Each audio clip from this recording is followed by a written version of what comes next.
My name is Baylor Brown. I'm Will Hacker. Jackson Lawn. Our topic is bullying, and we are now open for questions. I am fascinated to know why you three chose this particular topic.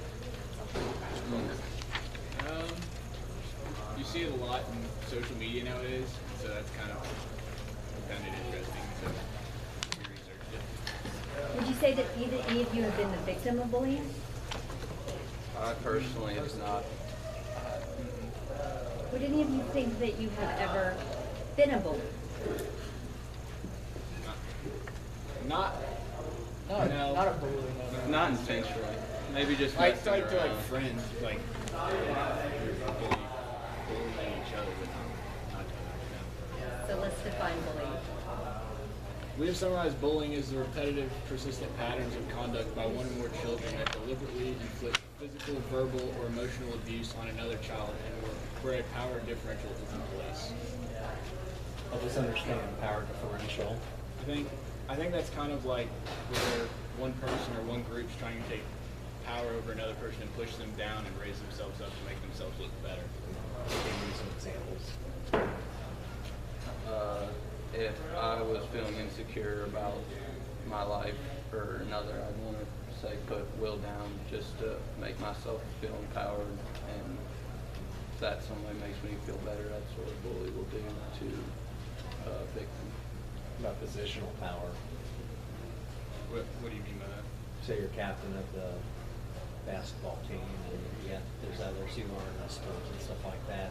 Could that lend itself to positional power? Yeah, I think you see that where, like one player, sports related, I think one player is better than the other, and they keep pushing them down, not trying to like bring them up, and it makes them look better essentially, and like puts more like I don't know how you say it, but like focus on them instead of others.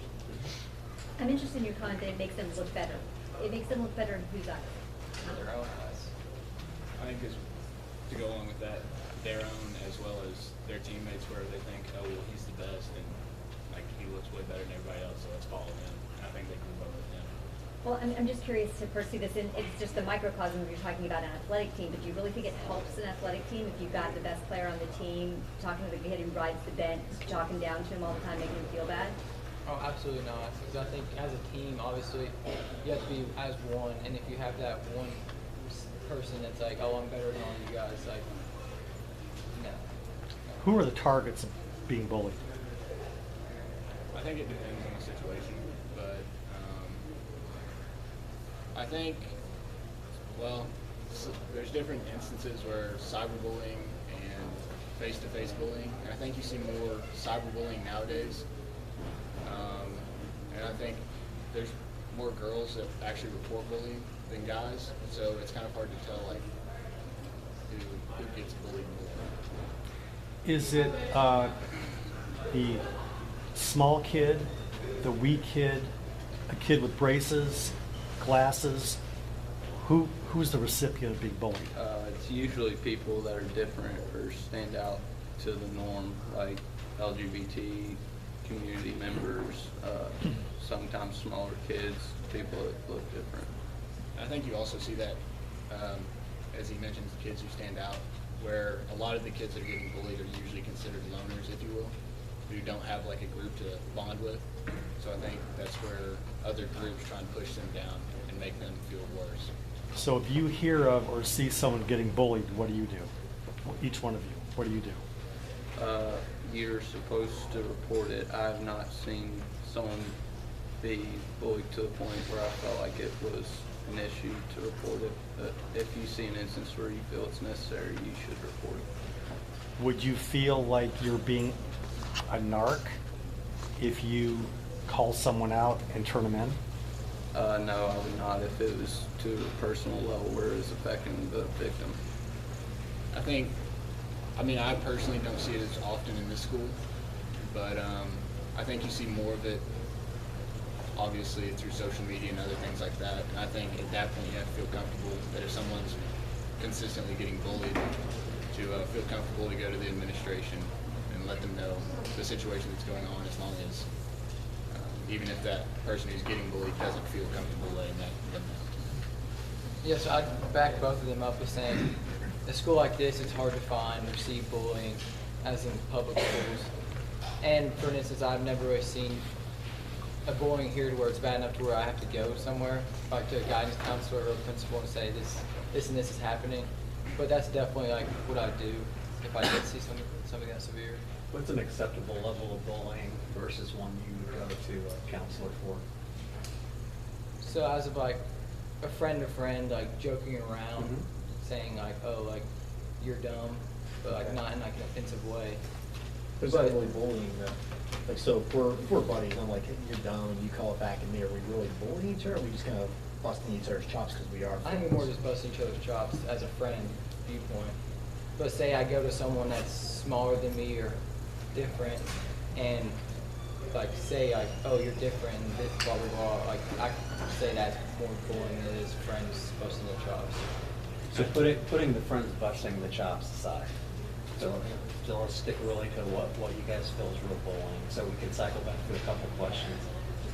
When's the last time you saw that here, and what did you do about it? Not busting the chops, just real, something you saw that might have been close. What's an acceptable level of that? An acceptable level would be verbal or any physical abuse, so whether it was tearing the other person down. Yeah. I have not seen that recently or really at all since I've been at LCA. But I think the point where it becomes like a real issue is when it becomes more and more constant. Yeah. Where it's like day after day after day, or week after week, and it just becomes a serious problem. Let me ask you this. So you're saying you haven't seen it recently. Is there a particular age group at which it is more common? middle schoolers.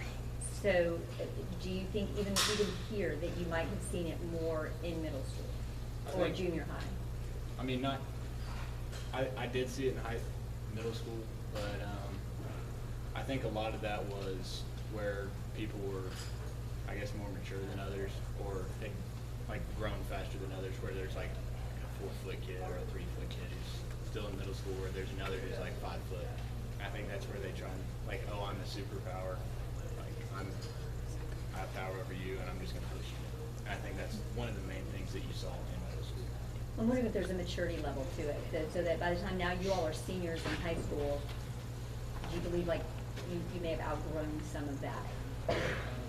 Yeah, I believe as you grow older, you mature like faster and better, so you realize like that's no longer a problem anymore. And like at LCA, most of these kids have been together with each other their whole life, and like by the time they're seniors, they mature and they're just not. They've been with each other the whole time. They're not going to be mean to each other. Let me ask you this: you came in freshman year. Yes, ma'am. Did you have a hard time fitting in? A little bit, but not to a point where it's bad. I already knew a couple people here, and golf kind of helped. So. Okay, so all three of you are athletes. Do you feel like you have been somewhat insulated from bullying because of your athletic success that you've had? I wouldn't necessarily say insulated, because there's definitely kids who are successful, whether that's on the field or on the court, who are getting bullied, and whether that be for their physical appearance or because other people think that they're not as good as another person on that team. So I personally, I haven't seen any bullying on the basketball team as far as that's concerned, but as far as athletic ability, I don't think that plays a true role. Junior high, Baylor, you were small, on the small end. Kyle's on the extreme big end. Did either of you all get bullied at the middle school level for just a difference in height there? Did you see that happen? No, sir, I wouldn't say I got bullied. It's like friends, obviously, always call me small and stuff, but I never really took that to a personal level because I knew we were good friends and they weren't meaning that into extreme level. And me and Kyle have always been good friends, so with the height difference, never really a big problem. But you didn't see anybody bullying him because he was on an extreme. Oh, yeah. We got Christmas coming up, and there's a lot of time over the holidays. A lot of kids are going to go to the mall. If you saw someone at the mall getting bullied, not a reoccurrence, what would you do? Each of you. Would you just walk on? Would you intervene? Would you call someone to step in? What would you do? I would try and go over there and diffuse the situation, maybe talk to the kid. when kids are getting bullied like that, they need someone to talk to or a friend. So, I think it depends on the severity of the situation. If it becomes physical, I would definitely find a security guard if there was one and alert them of the situation. But I think if they were like jawing back and forth and you could see potential harm coming, I probably would try and step in and kind of calm down the situation. I'd agree with Jackson and say I'd try to intervene and step in and see what the actual problem is, and then talk to obviously both of them, and really just help the kid out that was a victim, and just like be on his side and help him out in any way we can. Do we think this is the norm for teenagers that would do this, or do a lot of people here, would you feel comfortable intervening in this situation? You can answer him. We're looking at 3 athletes. I'm not saying they're exceptional kids in the school. They may be the norm, but what do you all think? Would you intervene into a situation? I think it really depends on the degree of what's going on. Like what Will said. I mean, if there's physical hurt, then yeah, I'm trying to do something, but if not. Let me ask this. Is it cool to be a spectator when you watch something not good happen? No. It's not cool to be a spectator. I think you should jump in no matter the side, like, and help no matter the size or how the person looks. Good answer. Anybody else? Yeah, you. It's not a good thing to stand and watch somebody look down upon, because that's just making the other person feel like it's okay to elevate themselves. And Would you feel comfortable, if not intervening as a young lady, going and finding someone to see what the situation's all about? I would probably be more comfortable Mhm. than actually. Okay. I'm a very small person, so if it was physical, definitely not. But if it was verbal, I would probably. And my comment is, I think bullying is going to continue until someone steps in to break that cycle. And if anybody here sees that going on and doesn't do anything because of fear, it's going to keep on going on. And to be the recipient does not feel very good. And to have someone come in and intervene and stop that situation, you can be the hero yourself. That's right. Hey guys, thinking about the evolution of bullying, right? I mean, like, so we've got the adaptation of just technologies becoming greater and greater by the day. Can you talk a little bit about that evolution, say from maybe 20 or 30 years ago to today? Do you think bullying has become more or less prevalent in our schools and our society, or less, and why? I mean, I think it's become much more prevalent in the cyber atmosphere through things such as Instagram, Twitter, things like that, where you're posting pictures of whether it's yourself or others, and you can feed those comments, and they could be really negative. And I think that's one big change that you see, whereas there's less face-to-face verbal and physical person to person. Did you guys do any kind of research on, because we're hearing more and more about young people who've been bullied, they commit suicide, young people who've been bullied, they get a gun, they come into a school and they start shooting it up. When I think back to when I was your age, like those types of things really weren't happening. If it did, it was incredibly isolated. So do you think because of social media that you mentioned and some of these more instant ways of communication, that is making situations like, hey, my ultimate revenge is I'm going to get a gun and come into school and take the bullies out? Oh yeah, I completely agree, because I did Spelman Douglas High School shooting, and the Nicholas Cruz, a teacher said, well, he killed 17 and injured 17, and the teacher even stated that someone could have approached a faculty member, the guidance counselor, because stating that he got bullied so much, and even a student said, this kid gets bullied a lot, someone should do something. Like, as of that, I feel like as the person that you see it, you should definitely report it, because things like this can happen. As if you have a good guidance counselor and you tell that person, this kid's getting bullied a lot, maybe that guidance counselor can help this kid and avoid tragedies like this shooting, school shooting. It makes it very real, right? I mean, Yeah. like all of a sudden, it's like, it's not a one-off anymore. The school shootings are becoming pretty commonplace, which is really frightening. And we've had a few here in Kentucky now.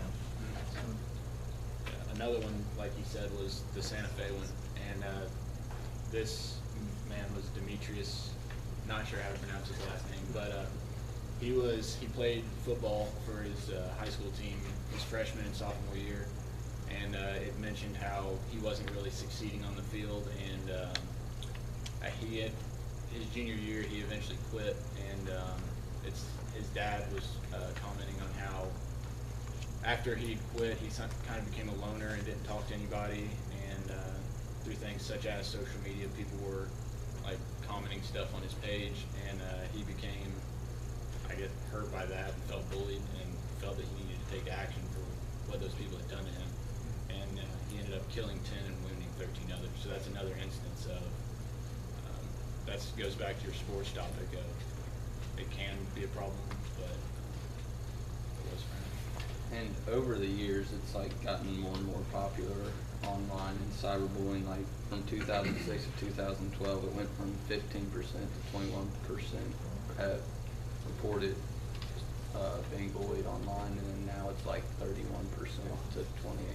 Jeez. Is there any, in your research, is there any documentation around the psyche of the bully? Like, so, you know, I think back like in the late 80s, early 90s, a lot of times if one kid was getting bullied by another kid, you know, you kind of took it outside to the parking lot and that was the end of it, right? You know, maybe a fist fight and that was kind of over. Well, now it's like, you know, they're going home, they're coming into school with a gun to kind of get this ultimate revenge. So is there any kind of, I don't know, is there any kind of study around what is a bully thinking? Like, hey, if I pick on you to a point that I really put you in a bad place, am I worried about my own safety down the road, or is that not entering their minds?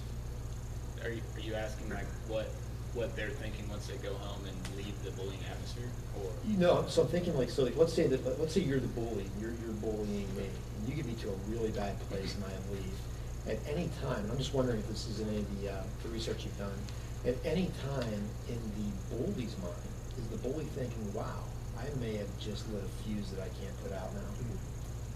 We don't have any specific instances Okay. that we found through that. Just wondering like what's going on through their Yeah. mind, like just knowing what we know now. If I really want to pick on somebody, not because it's wrong, but also because it might put me in personal, you know, I think- in harm's way. And I think a lot of those people who take it to that extreme don't know like where to stop and when they cross that line. And I think they'll do whatever it takes to get that power that they want. And usually those who are being bullies have lower self-esteem than the other ones, and they're almost trying to prove something. Okay. Is there a subjective element to bullying? So, I mean, I've watched the way the three of you talk to your friends, and I don't know if I'd want to be one of your friends, but at the same time, Will, you give Baylor a hard time because he didn't know his homework, and he's like, what am I going to do here? Or you give him a hard time about something else. He knows you still love him, and so he's not going to take it seriously, but you all know that because you've been friends for a long time. Is there a point where you think somebody knows you're joking? Somebody thinks that you believe somebody knows you're not being serious. It's just, you know, good friends are going to give each other a hard time, but they don't really think that, and there could be something else going on, in their mind. So I'm asking, is there a subjective element where you might actually be treating somebody some way and not perceiving that you're bullying and they're taking it that way? I think maybe in a physical aspect, if you start being physical with them, they could take that personally and in a bad way. But I think the way I've seen, like, as you mentioned, like the way we talk to each other, just like jokingly. Yeah. I think if I said that to someone and they didn't react the way any of my friends would, I don't think I'd feel comfortable talking the way I would Okay. with any of them. Okay. And hopefully, if they're like your friend, they'll be able to confront you and say, hey, this is hurting my feelings, you need to stop. And obviously, any of us would. Does that take some courage in itself to say, yeah, Yes, you're my friend, but could you lay off, okay? Because, you Yeah. know, maybe I'm a little sensitive about my ACT score, or maybe I'm a little sensitive about, you know, my golf score, or something like that. Yeah, actually, I'm sorry, I I've think listened to that- plenty of y'all's conversations. You're laughing because of what? I mean, I've had that instance happen before, but I know they're just messing with me, but